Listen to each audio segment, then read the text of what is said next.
1,000 songs. And it goes right in my pocket. Failure of the future has to be a nation that is agile, that is innovative, that is creative. Welcome to Future Squared, the podcast all about innovation in the enterprise, brought to you and run by Collective Campus, an innovation hub based in Australia that works with companies to help them adopt the mindset, methodologies and tools to successfully explore new business models and disruptive innovation in an era of rapid change. For more information, go to www.collectivecamp.us. And without further ado, here's today's podcast. Welcome back to Future Squared. Before we kick off, I just wanted to remind everybody that we have just released the Innovation Managers course, an online course that gives you the mindsets, methodologies, and tools to successfully explore disruptive innovation in your company. To check it out, head to innovationmanagerscourse.com. Today I'll be speaking with Patrick King. He's a social interaction specialist based in San Francisco and has been featured on numerous national publications such as Inc.com. He's a #1 Amazon best-selling dating and relationships author. Somewhere among the many clients throughout the years, he decided to flesh out his inner monologue and found that he had quite a bit to say. He focuses on using his unique emotional intelligence and understanding of human interaction to break down emotional barriers, instill confidence, and equip people with the tools they need for success. A number of topics, including how to get buy-in for corporate innovation projects. So with that, I bring you the one, the only Patrick King. Welcome to the show, Patrick. Hey, Steve. Hey, thanks for having me. No worries. It's an absolute pleasure. And you're joining us all the way from sunny San Francisco. Yes, I am. Home of the Golden State Warriors. Yeah, lost game 1, I understand, the other day. Okay, let's move on. Just kidding. Yeah, we'll get them back. Yeah. Right. Yeah, San Francisco I'm based in. Sorry about that. Go ahead. No, I'm saying the sign of a champion team is always the ability to bounce back in the face of adversity, so I'm sure they'll do fine. That's right. Fantastic. So, Patrick, you've done a lot of work. Well, you've written a ton of books on dating, on persuasive relationships, on having, influential conversations and that sort of stuff. Tell us a bit about the background of Patrick King and how you came to be an author on these topics. Yeah, well, I'm glad you asked. And I think this might be something that appeals more to your audience because I am one of you guys, I would say, is that I used to be a corporate lawyer. So I spent, 3 years in law school, take another year studying for the law school entrance exam, the LSAT in the U.S. And I spent another, I passed the California bar, which is the hardest in the U.S., and then I practiced for 2 years as a corporate/startup lawyer. Right. So it was during this time that I just kind of, there are a few realizations. One of the big ones was that, wait a second, I haven't really gotten any of my jobs through my resume, which is beneficial to me because I was not very focused in law school and my grades weren't very good. So I didn't get anything through my resume, and what I kept getting it through was these, I would just make connections with people. I would go to an event, I would come away, I would meet with people, and, I would be likable and fit, that's the ever elusive fit that people are looking for. I always fit what people's organizations were looking for.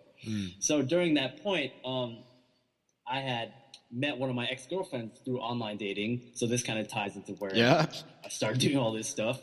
I had met one of my ex-girlfriends through online dating. And then San Francisco, which is, as you may know, kind of the jumping off point for a lot of the dating apps, for all the technology and integrating technology into everything possible, including dating. So I had a lot of friends that they were interested in checking out online dating, but they weren't sold on it. This was maybe 2012, which was kind of right before everything exploded. So it was a little weird still, I guess, in a lot of people's minds. There was a big stigma around online dating back then still. There really was, yeah. I remember even feeling uncomfortable that I had met my girlfriend, online. I didn't tell a lot of people that. Yeah, did you have to make up stories about where you met? I did. I think I just said we met at a bar or something, Yep. And hopefully people didn't keep asking about it. Like, which bar? Oh, that sounds cute. What did you say? I'm like, anyway. Look at the weather. Anyway, so I started, I wrote about 15 profiles for my friends, or 15 friends, just because they were interested in this, but they didn't know where to start because, this online dating profile with the messaging is this weird combination of like a pickup line and like a resume, right? Yeah. It's how do you sell yourself in a way that's flattering but not arrogant or cocky or just a total lack of self-awareness. So I did that. I started writing books on that. Eventually I started coaching online dating and dating. and then I became a matchmaker for a period of time. So all this kind of led me to realize that it's great when you can get in front of someone, which was the goal with the dating, the online dating and the matchmaking. But once you're in front of them, if you can't, if you can't have a good conversation, if you can't connect, if you can't just even make eye contact, which is something that a lot of people have trouble with and that I help advise with, if you can't do these things, then I can get you on lots of dates and that's not going to matter. Yeah. So, it all takes a step back to the foundational skills of what I specialize in: social skills, conversation skills, charisma, that type of thing. Yeah, that makes perfect sense. And I guess, just taking it back a notch, when you talk about creating those profiles, the 15 profiles for your friends, did you A/B test any of these profiles based on the words that were used, the imagery, etc.?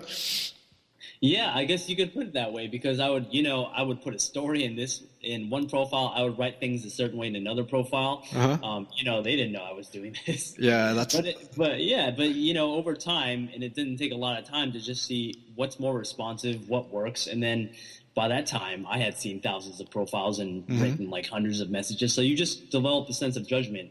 It's interesting. I've actually got a friend who he's dabbled in the space of online dating, and he's put his digital marketing talents to the test, where he's created multiple profiles to attract different types of girls, which is quite interesting. Serious. Yeah, so in one he's like this buff athletic guy, in another one he just comes across like a bit of a hipster, and he's just maximizing, I guess. Yeah, one of them he's like all about the granola. He's all about like the crystal deodorant, no shampoo. I get it, man. Yeah, well, hey, why not? Play the cards you dealt. That's smart. Cool. So on the art of persuasive leadership, let's say, that's the title of one of your books, Inspire, the Art of Persuasive Leadership. It puts forward a number of different concepts that I'd love to explore. So one thing our audience struggles with is basically influencing senior management, particularly when it comes to getting buy-in for doing things a different way, whether it's an innovation project, whether it's some idea that they want to sell further up the food chain. Usually, they put the idea forward, it gets shut down, and that's the end of it. It seems as if some of the concepts you've written about could be put to use in terms of getting that buy-in. So generally, there is a misalignment between what senior management wants, which is, quick fire, return on investment, keep shareholders happy, and what people further down the food chain want, which is perhaps more about, look, we want to create new value, we want to add something, we want to fulfill some of our own purpose and our own identity in this company. What are some strategies that somebody looking to influence senior management or someone else within an organization could basically implement to help them, chip away and get that buy-in? I'm actually glad you phrased it that way, because you're talking about what one party wants and what the other party wants. And the easiest way is to just kind of utilize people's selfishness, as I talked about in one of the chapters. When you know what someone wants, why wouldn't you phrase it? Why wouldn't you phrase, a proposition in terms of exactly what they want and exactly all the ways that it benefits them? And that's how you're going to get your buy-in. It's not about you putting forth an idea to get buy-in so you can validate yourself and then so that your idea can help the company. It's about how, I guess the manager, supervisor, it's how they can frame it as maybe even their own. It's how they can benefit. It's all the benefits and effects that they can see as a result of what you bring to them. So that's going to be a major part of it. And that's probably, even in conversation, even in dating, even in everything, that's what people fail to utilize and take advantage of is everyone's coming to the table with these different desires, different, degrees of selfishness. I don't even mean that in a negative term, of course. It's just what people want. And we fail to see that in front of our faces time after time, especially in negotiation, especially in management. And if we take advantage of that better, then we become accustomed to getting what we want more of the time. No, that's a great way of looking at it, and it reminds me of an infographic I saw on sales and marketing, and they use the analogy of Super Mario when he gets the little flower and he's able to then shoot fireballs. Most people, when they're trying to sell a product, they sell the flower. They don't sell the ability to shoot fireballs, which is essentially why the customer is engaging you. Yeah. There you go. Yeah. Exactly. So have you got any examples? I know you've done some work with organizations in this space, and you initially started out as more of a dating writer, but you seem to be writing a lot more about organizational conversations. Have you come across examples where people have applied these strategies? Not right at the top of my head. I do have a similar one where it's just where it was actually the boss that was kind of understanding what his subordinates employees wanted, and employees just wanted to feel validated. They wanted to feel heard. They felt like they were being treated poorly by the the boss who was my client. And then it really turned out was that the boss was so type A focused. He just couldn't be bothered. He was impatient. He didn't want to waste any type of time on small talk, on getting to know their names. I asked him once if he knew anything about, he employed about 20 people. I asked him once if he knew anything about the people, like if they had significant others, if they had children, if they had pets, and he just said no. He didn't know anything. So one of the ways is, you utilize this selfishness is I want to feel heard. I want to feel validated. Why can't the boss, the supervisor, just ask a simple question just to fulfill that need a little bit and make them feel a little bit better, make them feel that their selfish desire has been fulfilled so they can bring more positivity to everything. That makes sense. And you've talked about the concept of making actions converse louder than phrases. Would you care to elaborate? Yeah, I just think it's the age-old saying, as you say, actions speak louder than words. And it's another age-old saying where it's like you're the first in and you're last out. But that's not what you should be doing. That's not what we can be doing as as the subordinate or the supervisor. That's maybe the ideal case, but you can work strategically around that by just making sure that when you're doing something.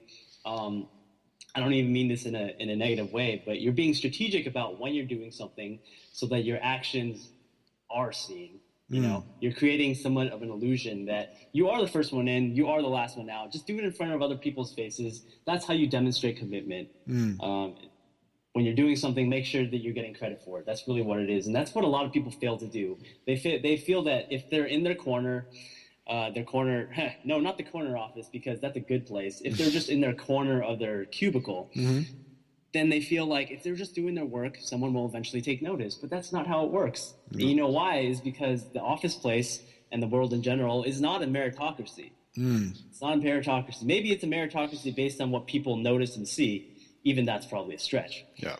But the point is to make sure you're doing it in front of people's faces. Do it strategically and create this illusion about yourself.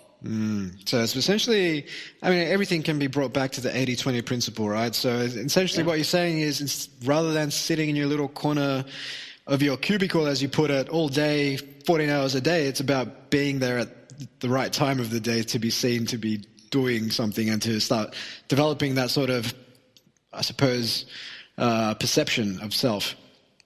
Yeah, I think you hit on a very good point. Whereas people that are in the cubicle grinding for 14 hours a day, they have this conception that that's going to get them where they ultimately want to be. But it isn't, and it almost never does. I'll take it back to my experience in law firms. Is lawyers kind of behind their back are categorized into two categories. So there's the grinders, which, as you can imagine, just the worker bees, just like he's a good grinder. He'll do this work for us. He'll bill a ton of hours for us. And then, conversely, on the other side, there's the rainmakers.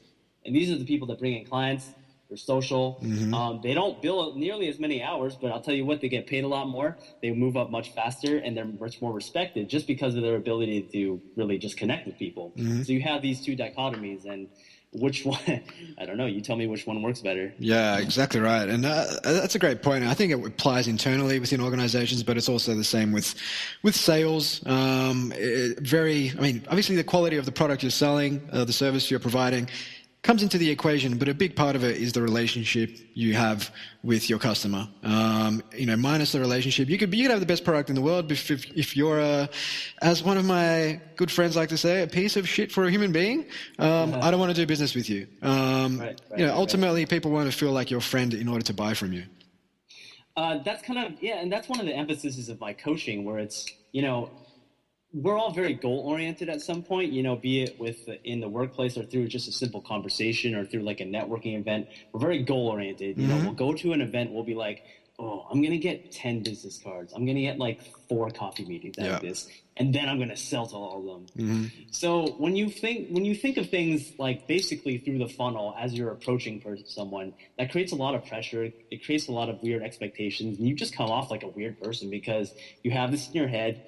You're maybe kind of aggressive. You're playing not to lose as opposed to win, right? Mm-hmm. So you become this weird vanilla version of yourself. It's very interesting to watch play out in person. You should see it. I'm sure you have. Yeah. But, you know, as opposed to that goal, what I always say is you should change the goal orientation to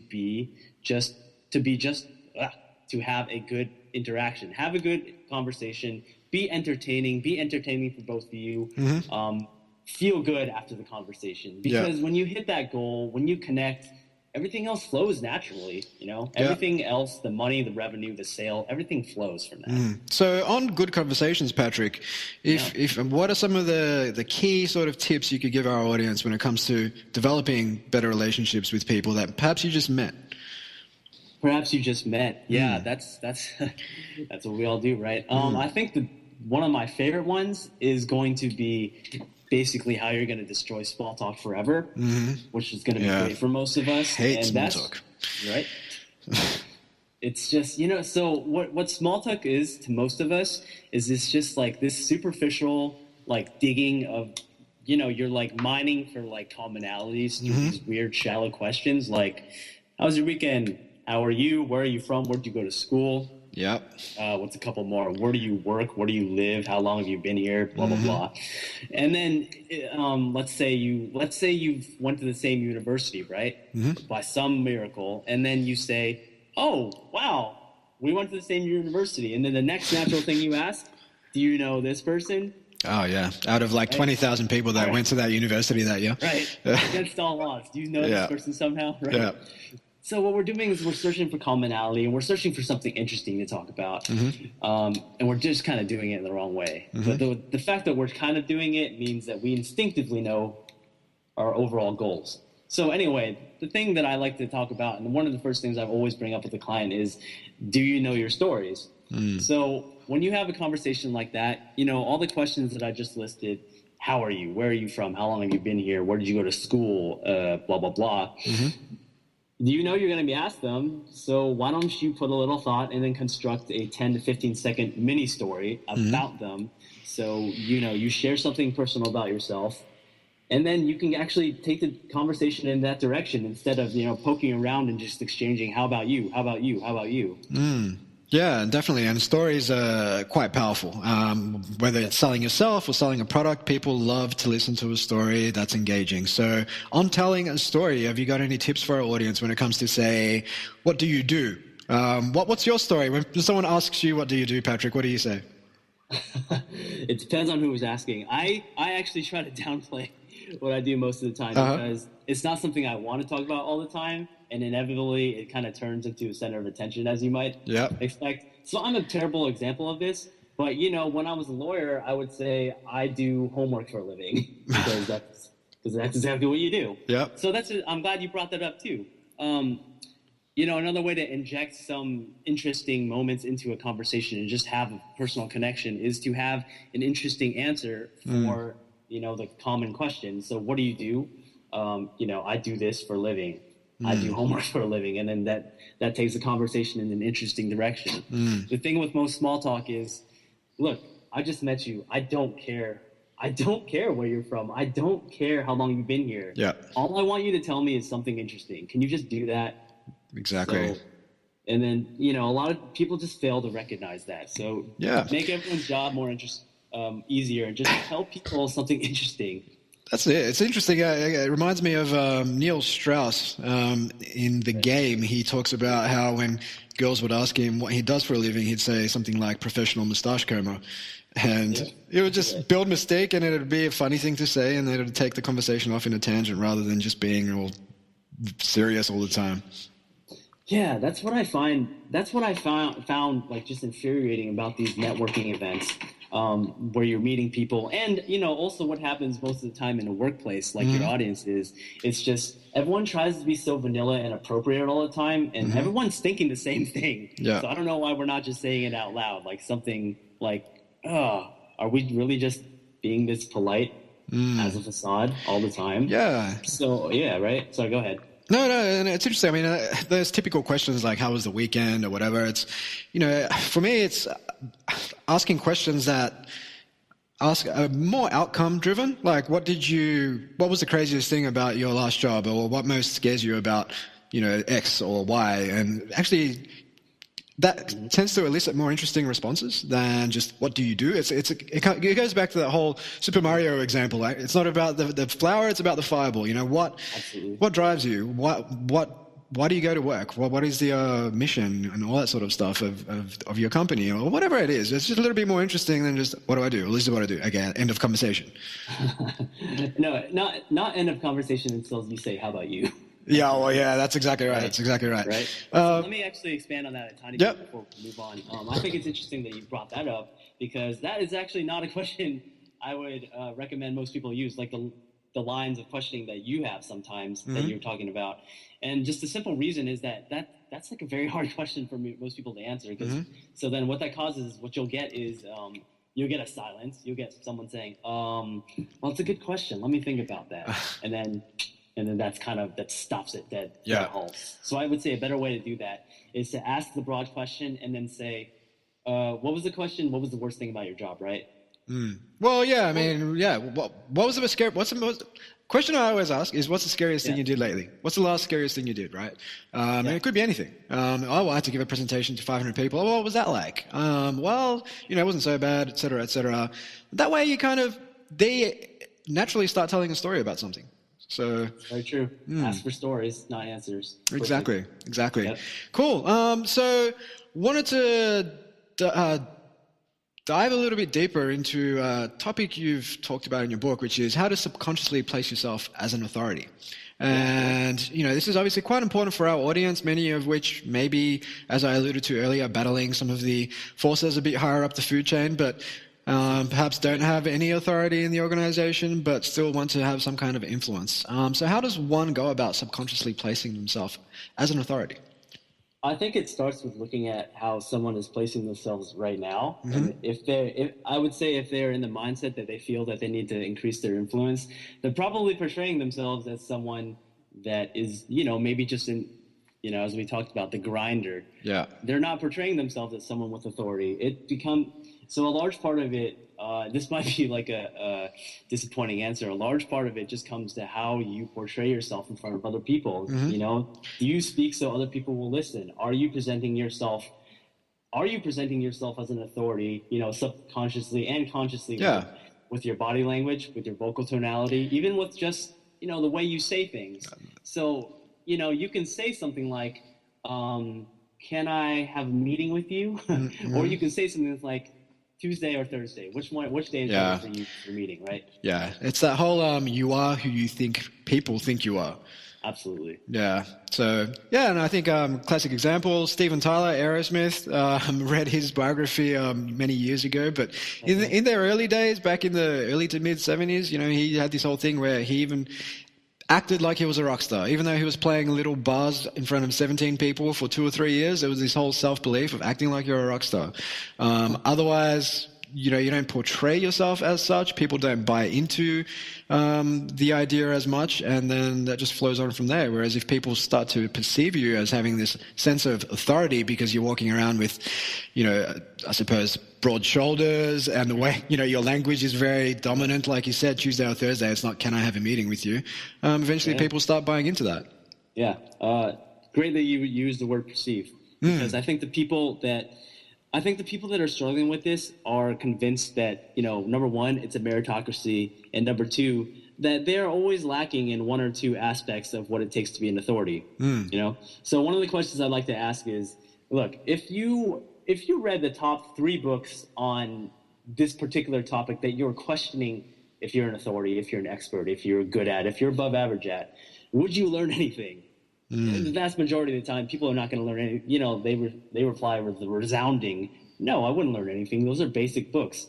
But these are the top 3 books in the category. So, okay, maybe you do know a little more than you think you do. You just need to own that and then take it's a perception. So Yeah. You perceive yourself to be, and then other people will as well. Yeah, 100%. And I think Carol Dweck captured that perfectly in the book Mindset. Your growth mindset versus your fixed mindset. So it makes perfect sense, ties in well with that. So I wanted to just touch on some of the dating stuff. I mean, no doubt some of our listeners are single. If you could give them just one dating tip, Patrick, what would it be? Ooh, okay. 2 questions. Is this for male or female? And is it online or in person? Ooh, we're going to go with in person, and let's go with male. Okay. Here's what it is. Here's what it is. It doesn't matter what you say when you approach a girl. Mm-hmm. It doesn't matter. Because when you try to think that it matters, then you're getting into the goal orientation again. And then you really psych yourself out. Yeah. Because you think, when you think that the goal is like, okay, I'm going to talk to her, I'm going to touch her here, I'm going to get her phone number, and then we'll have sex. When you think through that chain, that funnel, that really messes with your head. Yeah. So as I said, just the overall goal is just to start a conversation. It's just to get a response. It's just to get a smile. Mm-hmm. So as far as icebreakers go, there are indirect and there are direct ones. Mm-hmm. So the direct ones, you already know. It's hi, how are you? Or hi, I'm Patrick. Or hi, I'm Steve. Yeah. Fine. But, most people have problems with that. That's why I will almost always recommend indirect ones. Mm-hmm. So a few of the indirect ones are, for example, just thinking out loud, basically, and commenting on an observation, or asking a question about an observation. Mm-hmm. Did you see that moose head on the wall? Did you see that doorway? Did you see this? Did you see that? Or what do you think about that? Things like that. Mm-hmm. That's, because all you're doing is starting a conversation. So don't put the pressure on anything else. You don't need a line. You don't need them to be you don't need this perfect line where they're going to be attracted to you, charmed, laugh at you, and, sexually want you all in the same line, because that's not going to happen. You just need to start a conversation. That's exactly right. And I think oftentimes it's a matter of not so much what you say, but how you say it, projecting that confidence. Absolutely. Mm-hmm. Fantastic. So I wanted to close out with a few questions that I ask all of my guests. A bit of fun, Patrick. So the first one is, if you could work for any company at any stage of their life cycle, be they a startup stage or big S&P 500 part of their life cycle, who would it be and why? I think a good answer would be Richard Branson's Virgin, because you'd be working with him. And I think he innovated the hell out of everything he did. Yeah. He was open, and he's living the lifestyle that most people would consider amazing. 100%. And would that be when Virgin was just a little startup record store in the UK, or today when he's got Necker Island and everything else? When he's got Necker Island and is being photographed with naked women while jet skiing, that's pretty good too. That's pretty good. Yep, yeah. Cool. Question number 2 is, if you could ask anyone a question, dead or alive, who would it be and what would you ask?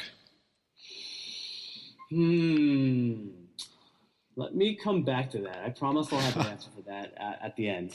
All right. Well, you got a couple of minutes to think of that one while I ask you the next question, which is, how do you stay on top of your game? Do you have any rituals or routines that you take part in on a daily basis? Or? I don't meditate, and I've heard just everyone. Everyone's talking about it, right? Everyone's talking about it. Everyone's talking about it. It just isn't. I think there's a lot of conventional wisdom that people will say works for everyone that doesn't, and I think that's one of those things that doesn't work for me. Mm-hmm. How do I stay on top of everything? Well, I used to be a personal trainer, so having my gym break right smack in the middle of my day and tuning everything out and just kind of blanking my mind for a while kind of keeps me sane. So that's a good one for me. Cool. Yeah, it doesn't work for me, man. Like I love my gym in the morning. Yeah. I'm more of a 6 a.m. guy. The few times I've tried gymming at lunchtime, I get back to my desk or wherever I'm working for the day, and I'm just like this red, lobster-looking thing. People come up to me like, "Man, are you okay? You okay?" But kudos on the lunchtime. I'd love to do lunchtime, but like meditation for you, doesn't work for me. Yeah, fair. All right, so. Back to number 2. You're not getting off that lightly. So who would you ask, dead or alive, and what would it be? Oh, God. So much pressure. Okay. That is a good one. I don't often think about this that much. Wow. Oh God, who would you do? Who would you ask? Oh, well, they've turned the tables. Yeah, Just out of curiosity. it is a tough question, right? Oh man. I guess I'd probably go back to, the early 20th century and ask Henry Ford what drove him, and in the face of, I suppose, a ecosystem or a commercial reality where everyone was riding around in horse-drawn carriages, and he must have had this just crazy self-belief in the ability to just develop a different way of transport. And he eventually commercialized the assembly line and was able to go from building 3 cars a day to like hundreds of cars a day. And just getting inside that mind, I think, would have been fascinating. That's a good answer. Okay, I got my answer. Awesome. All right. So who I would ask the question of is I'm not sure if you're familiar with Stoicism. It's this you are. Seneca. Exactly. Seneca or Marcus Aurelius. Mm-hmm. I would go back in time, and I think that's about, I don't even know. I think it's 100 BC. Yeah, it was something like that. Something around there. I would just ask, tell me about this with a question mark. Tell me about why you see it this way, because that's something I've identified with very strongly for a while, and I'm much more interested about hearing about the origins of that and how they formulated that. Yeah, it's interesting. Have you got a favorite letter from Seneca? It's whichever one that says the obstacle, something about the obstacle, turning that upside down. I don't remember which one it is. Yeah. I think Marcus Aurelius says something similar where every challenge is an opportunity for you to grow, essentially, and see how quickly you can bring yourself back from adversity or hardship. So, yeah. You know what I really like about it too is that it's funny that it seems cliche now, but those are the things that the cliches were built upon. You know what I mean? So they're not. I still think that the ideas are very fresh and relevant. Yeah, I couldn't agree more. So, where can people go to find out a little bit more about you, your books, all the stuff you're working on? Yeah, you can actually just find me mainly at my website, patrickkingconsulting.com, or if you're so inclined, you can look up my books on Amazon from wherever you're in. Fantastic. What country you're in, I mean. Yeah. Yep, perfect. Cool. Well, thanks so much for your time, and you enjoy the rest of your day. You as well. Cheers. Well, that's it for our somewhat unconventional podcast with Patrick King. We touched on a number of topics pertaining to influence in the enterprise as well as online dating. So I had a lot of fun chatting to Patrick. So as indicated, you can find out more about Patrick at Patrick King Consulting. If you're enjoying our podcast, you're picking up what we're putting down, please feel free to share, like, or subscribe to our podcast on iTunes, SoundCloud, or Stitcher. If you'd like to find out a bit more about Collective Campus, the innovation consultancy that brings you this podcast, head to collectivecamp.us. And we have also just recently released, as I mentioned at the start of the podcast, our Innovation Managers online course. And you can find out a little bit more about that at innovationmanagerscourse.com. Until next time, Future Squared out.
was right in my pocket.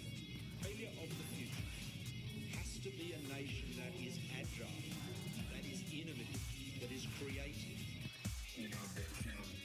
Welcome to Future Squared, the podcast all about innovation in the enterprise, brought to you and run by Collective Campus, an innovation hub based in Australia that works with companies to help them adopt the mindset, methodologies and tools to successfully explore new business models and disruptive innovation